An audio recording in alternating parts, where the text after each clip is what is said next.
Hello everyone, दोस्तों मैं अरुण शर्मा। आप देख रहे हैं दोस्तों इस वीडियो में बात करने वाले हैं तीन ऐसे नेता जिनका किस्मत इस बार बिल्कुल साथ नहीं दे पाई और तीनों राजस्थान में सबसे लोकप्रिय चल रहे थे। अगर आप चैनल पहली बार जुड़ सकते हैं ताकि सारी वीडियो को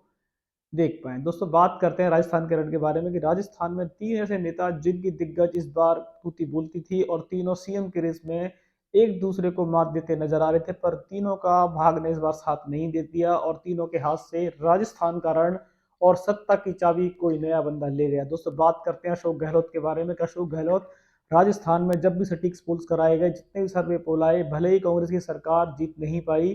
पर सीएम की रेस में सबसे आगे अशोक गहलोत चल रहे थे और जनता के सबसे लोकप्रिय चेहरा थे, क्योंकि उनकी जितनी भी स्कीम थी जनता उन स्कीम का फायदा उठाना चाहती थी और चाहती थी कि अशोक गहलोत दोबारा नजर आए।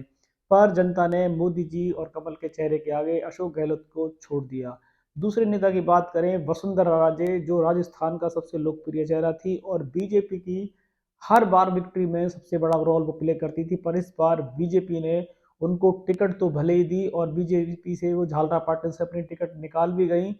पर राजस्थान में उनको बीजेपी ने लोकप्रिय चेहरा नहीं माना और नए बंदे के हाथ में कमान दे दी, जिससे कि आती हुई थाली भी वसुंधरा राजे के सामने से चली गई। इसको भाग्य नहीं दुर्भाग्य ही कहा जाएगा कि जीती हुई बाजी भी वसुंधरा राजे के हाथ से चली गई। तीसरे कैंडिडेट की बात कर लेते हैं, सचिन पायलट। सचिन पायलट ऐसे नेता, जब पिछली बार कांग्रेस जीती थी तो वो उनको इसी बात पे जनता ने भर भर के वोट दिए थे कि शायद इस बार सचिन को ताज राजस्थान का मिल जाएगा, पर कांग्रेस ने उनके साथ ऐसी चाल खेली कि उनको उप डिप्टी सीएम बना दिया गया और उनको मुख्यमंत्री के रेस से बाहर कर दिया गया, जिसमें जनता में रोष था और उनके गुर्जर समुदायों ने भी उसमें काफी सारी आवाज उठाई थी और सचिन पायलट के लिए आवाज बुलंद रही कि अगर ऐसा हुआ तो शायद कांग्रेस को वोट नहीं देंगे। और कांग्रेस में इसी बात को लेकर 5 साल गुटबाजी रही, जिससे सचिन पायलट का उभरता हुआ कैरियर दांव पे लग गया और सचिन पायलट ने कांग्रेस छोड़ने तक की सोची और अशोक गहलोत ने उनको निकम्मा, नकारा, गद्दार बहुत सारे आरोपों से भर दिया, जिससे कांग्रेस पार्टी में पतन का विनाश शुरू हो गया। और जब इन दोनों में एका हुआ, कांग्रेस आला कमान 5 साल तो कुछ कर नहीं पाई और जाते हुए दोनों में झूठा मूठा एका कराया गया, जो सबसे बड़ी हार का कारण बना। और इसमें सचिन पायलट का इस बार दाव लगा हुआ था। कांग्रेस ने भले ही उनको सारी छूट दे दी थी कि शायद सचिन पायलट इस बार राजस्थान की सत्ता को हासिल कर लेंगे, पर कांग्रेस की इतनी छूट देने के बावजूद भी अशोक गहलोत का समर्थन उनको नहीं मिला और कांग्रेस ने जो 5 साल के अंदर महिला सुरक्षा का मामला था वो कांग्रेस की नैया को डुबो गया।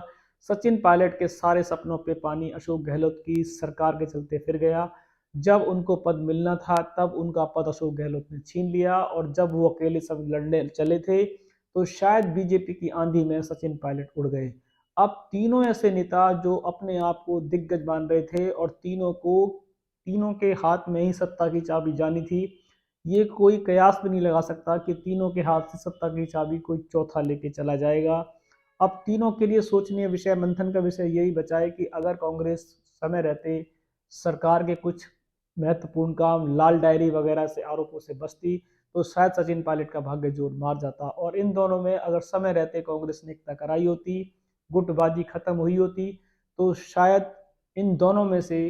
फिर दोबारा से सचिन पायलट की किस्मत जोर मार जाती, पर ऐसा हुआ नहीं। वसुंधरा राजे के साथ भी नया खेल हुआ। वसुंधरा राजे ने बीजेपी को आए दिन तेवर दिखाए और वो अपनी आदतों से बाज नहीं आई। जब जब बीजेपी उनको किनारा करने की कोशिश करती थी तो वो बीजेपी के खिलाफ देव दर्शन, शक्ति प्रदर्शन आए दिन राजस्थान में दिखाने लगी, तो बीजेपी को उनके ये तेवर समझ में नहीं आए और बीजेपी गुट में बम्पर गुटबाजी स्टार्ट हो गई। छोटे कद से बड़े कद के नेता,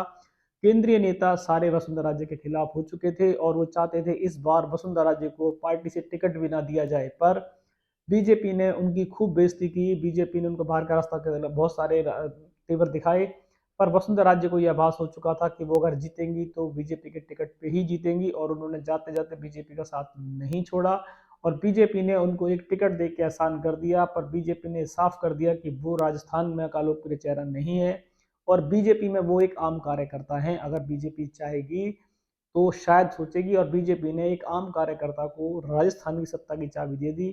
पर लोकप्रिय नेता वसुंधरा राजे को सत्ता की चाबी से बाहर कर दिया। तीनों ऐसे नेता जिनकी किस्मत ने इस बार करवट बदली है, जो राजस्थान की सत्ता के असली हकदार थे, तीनों हकदार सत्ता से बाहर हो चुके हैं अपनी अपनी कमियों के कारण। समय रहते वसुंधरा राजे अगर सरकार बीजेपी सरकार से अपने संबंध क्लियर कर लेती तो शायद वो सत्ता की चाबी में बैठी होती। अगर सचिन पायलट का साथ कांग्रेस में गहलोत की सरकार ने अच्छी तरीके से निभाया होता और दोनों पूर्ण रूप से एक हो गए होते तो शायद सचिन पायलट आज राजस्थान के मुख्यमंत्री होते। पर भाग से बड़ा कुछ नहीं होता, तीनों के भाग में राजस्थान का राज नहीं था। नया भाग देखा जाए तो भजन लाल शर्मा जी के हाथ में था, जो इन तीनों के हाथ से राजस्थान का सिंहासन हटा के ले गए और ये सिर्फ मुंह देखते रह गए। दोस्तों फिलहाल राजस्थान के रण में नया कमल खिला है और ऐसा कमल जो कांग्रेस की आंधी को उड़ा के ले गया और राजस्थान की लोकप्रिय चेहरा को वसुंधरा राजे का युग खत्म कर दिया। दोस्तों फिलहाल राजस्थान रोजाना हमने आपके सामने रखा है, इस पर कोई नया अपडेट होगा तो आपको बताएंगे। अगर आपने हमारे चैनल को अब तक सब्सक्राइब नहीं किया है जुड़ सकते हैं ताकि आने वाली सभी डिबेट आपको टाइम पे मिलेगी। दोस्तों मैं अरुण शर्मा मिलूंगा नई सोच के साथ, तब तक अपना ध्यान रखें। नमस्कार।